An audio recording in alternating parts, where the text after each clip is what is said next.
नमस्कार साथियों, मिधांस की कहानियाँ यूट्यूब चैनल में आपका हार्दिक स्वागत है।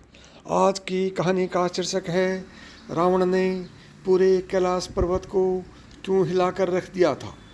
दशानन रावण वैसे तो परम ज्ञानी, सर्व वेदों का ज्ञाता, महान आचार्य, सबसे बड़ा शिव भक्त था, परंतु उसे स्वयं को सर्वशक्तिमान मानने का अभिमान हो गया था।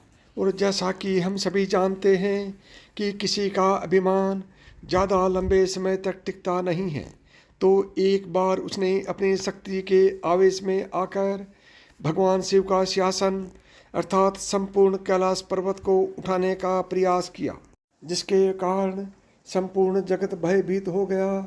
आइए जानते हैं इस प्रसंग को। एक बार रावण ने निश्चय किया कि वह भोले शंकर को प्रसन्न करके मन चाहा वरदान प्राप्त करेगा एवं वह कैलाश पर्वत पर जाकर तपस्या में लीन हो गया। उसने घोर तपस्या की, परंतु भोलेनाथ प्रसन्न नहीं हुए। तब उन्हें प्रसन्न करने के लिए उसने अपने शीश काट काट कर उनके चरणों में अर्पित करने शुरू किए। इस प्रकार एक एक करके उसने 9 शीश चढ़ा दिए, किंतु जैसे ही वह 10वां सर चढ़ाने लगा, शिव वहाँ प्रकट हुए और उससे मनोवांछित वरदान मांगने को कहा। रावण वर मांगते हुए बोला, नाथ, मुझे ऐसा बल प्रदान करें जिसकी कोई तुलना न हो। साथ ही जितने शीश मैंने आपके चरणों में अर्पित किए हैं वो भी पहले की तरह हो जाएं। भगवान शिव तथास्तु कहकर वहाँ से अंतर्ध्यान हो गए।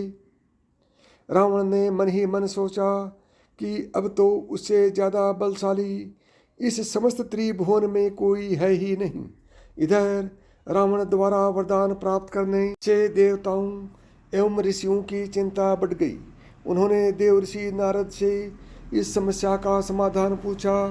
नारद जी ने कहा कि चिंता की कोई आवश्यकता नहीं है। कार्य कठिन जरूर है, लेकिन असंभव नहीं है। उनके इस उत्तर से देवतागण एवं ऋषिगण संतुष्ट हो गए। उधर रावण ने एक मदमस्त हाथी की भांति गर्जना करते हुए लंका की ओर प्रस्थान करना आरंभ किया, तो नारद जी ने भी वहीं रास्ता चुना और रावण के सम्मुख आकर बोले, हे लंकापति, आपका यह अद्भुत अट्टहास साफ साफ यह बता रहा है कि आपको किसी मनवांछित वर की प्राप्ति हो गई है। रावण गर्व से भरकर बोला, आपने सत्य कहा देवऋषि, आज मैं बहुत प्रसन्न हूँ। मैंने भगवान शिव से अतुल्य बल का वरदान प्राप्त किया है। नारद जी ने कि रावण की बुद्धि भ्रमित। नारद जी ने मुस्कुराते हुए बोले, राक्षस राज, आप इतने बुद्धिमान होते हुए भी भांग खाकर हमेशा नशे में मस्त रहने वाले अघोरी की बातों में आ गए। उन्होंने नशे में वर दे दिया होगा और आप उसे सच मान बैठे। आप उस अघोरी के कहे पर यकीन ना करें और इस वरदान की सच्चाई जानने के लिए क्यों न कैलाश को ही उठाकर देख लें। रावण प्रफुल्लित होकर बोला, वह देव ऋषि, क्या युक्ति सुझाई है आपने। महादेव का वरदान सत्य है या मिथ्या, मैं अभी देख लेता हूँ। देव ऋषि बोले, तुरंत जाइए लंकेश, वरना देर हो जाएगी। जब रावण ने उठाया कैलाश, अभिमानी रावण कैलाश पर्वत को उठाने लगा। कैलाश को हिलते डुलते देख माँ पार्वती समेत वहाँ रहने वाले सभी जन भयभीत हो गए, परंतु भगवान शिव सारी बात समझ गए और क्रोध में आकर बोले, इस घमंडी को अभी सबक सिखाता हूँ।